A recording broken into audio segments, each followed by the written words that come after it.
Welcome to CLIC Connect. I'm your host, Greg Sullivan. We've got another industry leader returning guest for this episode. But before we bring out our guest, I would like to thank our good friends at Red Roof Franchising and Chicago Titles National Commercial Services Group, California, for being our production partners on this episode. Without you, without them, without our guests, we don't have a show. So thank you very much to Red Roof Franchising and Chicago Title, and they'd love to hear from you. You're looking for a new brand. You're looking to get your real estate transactions closed on time. Both these groups can help you, and let them know that producer Danny and I sent you. And with that now done, I would like to welcome a good friend, a repeat guest, Dr. Jeffrey O., International Hospitality Institute, and St. Justine Hotels and Residences. We've got a lot to talk about. Jeffrey, welcome back. How are you? I am doing absolutely terrific. I appreciate you having me on. I really enjoyed being on your show last year, and it's an honor to be invited back. Thank you, my friend. I appreciate you very much. It is our honor to have you. I don't know where to start, but let's have you tell the audience a little bit about yourself and IHI, and then we'll move into everything else. How's that sound? Excellent. Well, my name, like Craig mentioned, is Dr. Jeffrey O. At least everyone calls me that. No one seems to be able to pronounce my full last name. So I've been stuck with Dr. Jeffrey O for quite a few years, and I don't mind at all. In terms of my history, I'm a hotel guy. I consider myself primarily as an evangelist of hospitality, as a torchbearer for hospitality. I love the lovely industry that we're in, a beautiful industry. I love to be able to meet people, to talk to people. I consider myself to be a very passionate person, and anyone who's ever met me will tell you that. And I just love what I do. I currently work in two capacities. I work as the president and CEO of IHI, which everyone knows is the International Hospitality Institute. I also recently took over the CEO role at St. Justine Hotels and Residences, an ultra-luxury hospitality brand that was recently launched. And I'm very glad to be involved with both entities. Perfect. So let's talk about leadership. You just managed to honor a whole bunch of creators and hospitality professionals, and producer Danny's going to drop in a magazine cover. How did you tackle such a monumental task of going through and finding not only leaders currently, but tomorrow's leaders and people to keep an eye on? What was that process like for you guys? The credit really goes to my team that did all the work. I mean, I tell you, the Global Hospitality Awards is a massive undertaking, like you rightfully mentioned. You've got an awards program that straddles the entire globe. You've got people recognized from different continents, different countries. Really massive undertaking. It took several months to get it lined up, set up, and then executed. So a lot of work involved in it. But one of the things that IHI is very focused on doing is recognition. So when you think about IHI, the organization is not only about education, it's also about advocacy and recognition. We think that folks who are doing the good work in the field of hospitality need to be recognized. And that's part of the mission of IHI. So it's truly a pleasure and an honor, really, to be able to recognize all those folks who are very deserving. You've been one of them. If I recall correctly, you won in 3 or so different categories. And that I find to be very, very remarkable. So congratulations to you for all of your wins, certainly well-deserved. Thank you, Dr. Jeffrey. I appreciate that. It was totally unexpected, had no clue. And when the announcements came out, first one I went to was producer Danny to share in the award, because, without her, this never would have happened. So it's definitely a team, and Danny gets more of the credit than I do. I just show up and smile. So now, you also had a leadership conference, a virtual one last year. And I know you guys are in the middle, and I love talking about leadership, and this fits right in there.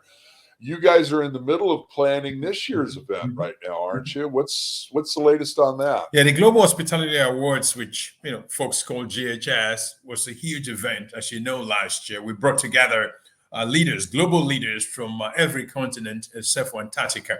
So big event. Thousands and thousands of people attended from all over the globe. Massive event. Took quite some time to coordinate and plan.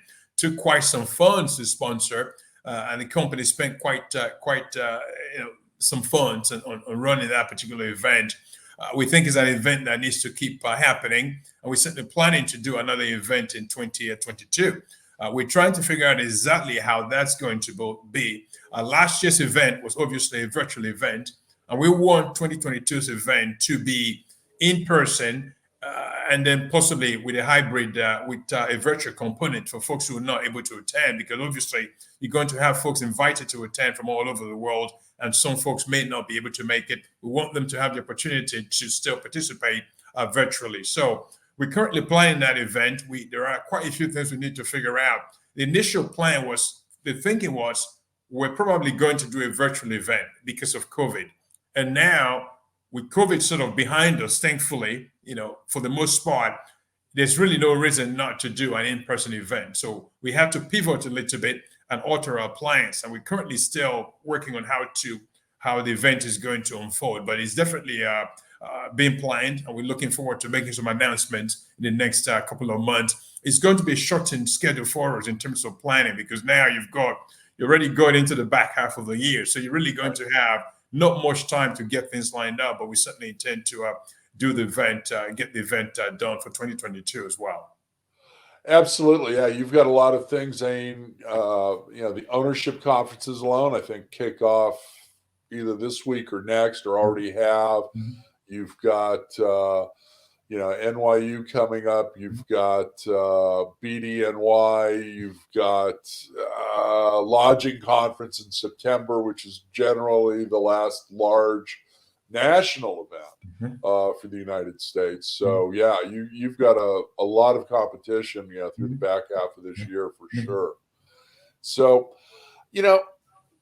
give the audience a little bit of the idea behind the accreditation process and what certificates you're offering over at IHI, if you would, please. We've got a ton of certifications and certificates. We really have our educational programs fall into two broad categories. One, you've got professional certifications, which are a variety of certifications for different departmental level positions and hotel general manager positions, senior executive positions. So you've got different training certifications, and that's one level. The other level is professional development programs. We've got a handful of those as well, actually more than a handful, probably 15 or 16 of those, if I recall correctly, where folks who are interested in furthering their career in hospitality, who want to upskill or reskill themselves, are able to take these professional development programs and get some really good results from taking them. So really two programs, certifications and professional certificates. So they're available. And of course, we also offer membership programs for folks who are interested. We've got quite a few people signed up for membership. We continue to see quite some interest in our membership programs. And I think we're making a difference in the industry. And IHI is obviously very dear to my heart. And I'm so honored to be involved with the organization. Absolutely. And you should be. I mean, you guys have done a remarkable job. Now, you're also helping to make a little bit of a culture shift within our industry on a global level. You've put out, various papers and credos about that. Would you tell the audience a little bit more about that, please? Yeah, absolutely. The International Hospitality Institute has done quite a few things. I think one of the things that we've done in recent times, and I'm very impressed with, very happy about, obviously, is the H code, the Hospitality Code of Ethics. Craig, you and I know how vast our industry is, how much impact the hospitality industry has on the globe, on global GDP. And it was sort of surprising that our industry, as big as it is, did not have a universal code of ethics that governs behavior, that governs the behavior of practitioners, just a code of conduct We did not have one. So IHI was able to put out the H code, the Hospitality Code of Ethics. And I think that's just a massive undertaking on IHI's part, where you've got folks who are using the H code now, incorporating that into their handbooks, incorporating that into their training programs, and really building the right, culture and value system within their organization. So I think that's very important. So that's what we're very, very happy about. And also, we have the Julian Star Awards, which we rolled out this year, this year. So that's something that's very dear to my heart as well, because now we're able to recognize folks from all over the world who are doing incredible work in service excellence. And the Julian Star Award recognizes them. So we sent out the trophies just a month and a half ago to winners from different parts of the globe. We've got folks in Turkey, in Saudi Arabia, UAE, and the US, and different countries who won the Julian Star for 2022. So that's something we're very, very happy about as well. Absolutely.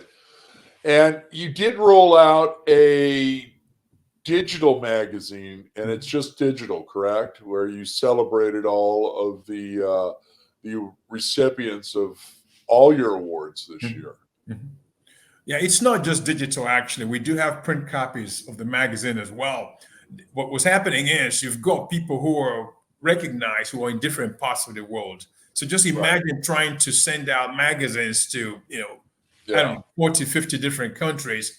It's not really practical.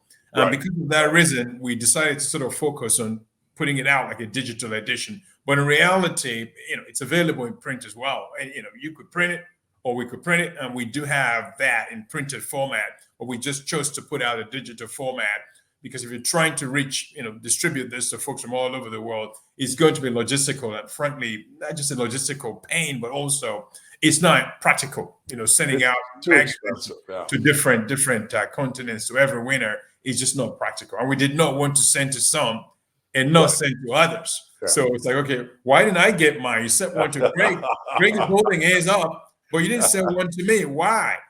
So we chose to just put it out in a digital format to the winners. But really, we've got printed versions of the magazine, but we just chose not to put it out there simply because it's impractical trying to do that, send it all out there. Absolutely. Yeah. Well, since you're reinventing hospitality, you've also got the St. Justine Hotel and Residences. Tell us about that. What's the basic formula there? And then we'll do a deeper dive into design and territories and all of that. Yeah, St. Justine Hotel and Residence is really a one-of-a-kind brand. And we know that there are lots of people who use that term very loosely. And so it's unique, it's one-of-a-kind and all of that. Right. But St. Justine is truly a one-of-a-kind brand in many ways. You've got a brand that's 100% dedicated to service excellence. You've got a brand that's not only focused on having beautiful properties, but also having properties that are consistent in delivering service. You and I know we've traveled quite a bit. We've been to many hotels where the properties themselves look absolutely gorgeous, absolutely beautiful. The rooms are amazing. The lobby areas are just remarkable. But then you go into these properties and you don't get the level of service that you're paying for, that you're expecting. You have beautiful properties that are not consistent in delivering service. St. Justine's mission is to not only have properties that are beautiful, but also properties that are able to consistently deliver service excellence. The brand was named after the St. Justine, obviously. St. Justine, for those who may not be aware, was a young virgin lady who was executed because she would not waver in her beliefs. She refused to renounce her faith, renounce her religion, and she was threatened with death by the Roman prefect in the area where she lived in. And she was told, renounce what you believe and we're going to let you leave. And she said, no, I'm not going to do that. So St. Justine is epitome, is a portrait of consistency. A very beautiful person who holds on to their belief, even at the pain of death, and ends up paying the ultimate price. She was ultimately beheaded for her beliefs. She remained consistent to the very end.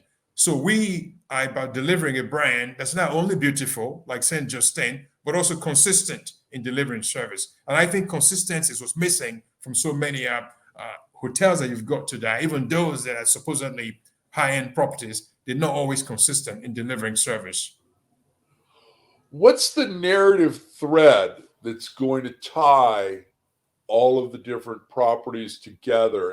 And are you starting out with ground up, or are you doing some repositioning of some resort assets out there already? Yeah. The initial plan for 2022 is to acquire some residences, and those are not going to be built from the ground up because obviously you don't have enough time in the year to build a property from ground up in 2022. So the plan is to do some smaller properties in 2022 that will be residences in 2022, typically specifically 4 of them in 2022, and then in 2023 by December we're going to have 10 residences by this end of year of 2023, and also by 2023 we expect to have the first St. Justine flagship property ready and open by January 2024.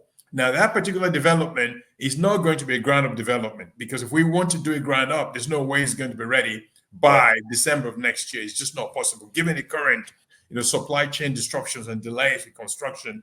So the plan with the St. Justine flagship property is going to be an acquisition. We're going to acquire this particular property in one of the markets that we're looking at, and then we're going to renovate the property in order to be able to get it ready by December 2023 and open by January 2024. So that's the plan. But in terms of the roadmap going forward, the goal really is to develop St. Justine properties, hotels and residences in high top destination markets. You've got markets like Miami, which is very much of interest to us, even if it's really expensive right now. You've got land costs are ridiculously expensive. Right. I think right now Miami is the number 2 most expensive real estate market in the U.S., right behind New York, higher than LA. So it's been a big craze. So you've got Miami that we're looking at. You've got markets like Chicago, St. Thomas, U.S. Virgin Island. We're looking at areas like Lahaina and Kihei, Hawaii. Other markets that we're looking at. So markets that are typically high barrier to entry. So that's what we're looking at in terms of having our footprint globally. Well, I love it. Give me a call. I'll meet you in Hawaii anytime and show you a couple of properties there that you might want to look at. Now, that's a very defined high-end market, and you've also got other groups out there. The first one that comes to mind is Banyan out of Asia Pacific. I just met with one of their representatives yesterday at a commercial event, and they're doing the same thing. They're looking to acquire, basically shut down something and completely reposition it. So there's definitely a lot of competition in that market. It's and you've got leaders, like Four Seasons, and the Four Seasons Residences in Orlando tied to Disney. Okay, they just sold the last single family Four Seasons residence in this one development for a little over $24 million. And I can't imagine what the HOA fees are going to be on that place, but definitely beyond my wallet. So, but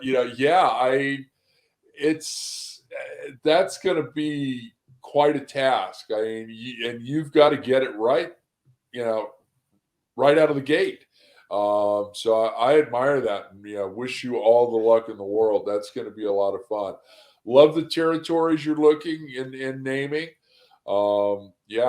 Miami's definitely gotten expensive. New York's always been expensive. And up until this year, actually San Francisco per square foot was more expensive than Manhattan was. And Manhattan beat San Francisco by $12 a square foot. So I think LA and Orange County, San Diego are looking like bargains. Yeah, compared to those. So true, yes. Absolutely. Okay, my friend, it's time for our lightning round. Are you ready? Yes, certainly. All right. Producer Danny's putting 2 minutes on the clock starting right now. Labor. I think the industry is doing a better job of managing labor piece. I think it's going to continue to improve, and I'm excited about what I'm seeing out there. Team. Team. Also, we're doing a better job in terms of getting people to stick around. The sort of migration we saw, post COVID, it slowed down some. So yeah, certainly there's improvement in that area as well. Construction. Construction is a pain. It's still a pain. I mean, it's fun, but it's a pain right now. I think it's going to get better with once the supply chain issues ease up a little bit, but currently it's a pain. Lending. Lending has been great, right? I mean, you've got money chasing all sorts of deals. It's been insane. There hasn't been so much activity in that area for quite a while. So it's been amazing. So hopefully, with interest rates going up a little bit, the lending markets are still going to remain strong, even with the interest rates being nudged up some by the Fed. Supplies. Supplies have been a pain too, right? I mean, I mentioned construction, you mentioned supplies have been a pain, and hopefully it's going to get better. Actually, it's getting better already, but it's been a little bit challenging. Tequila or whiskey? Tequila. Favorite airport? I like the airport in Minneapolis. I really like that. I like the airport in Minneapolis. It's one of my favorites. There you go. You did it 28 seconds.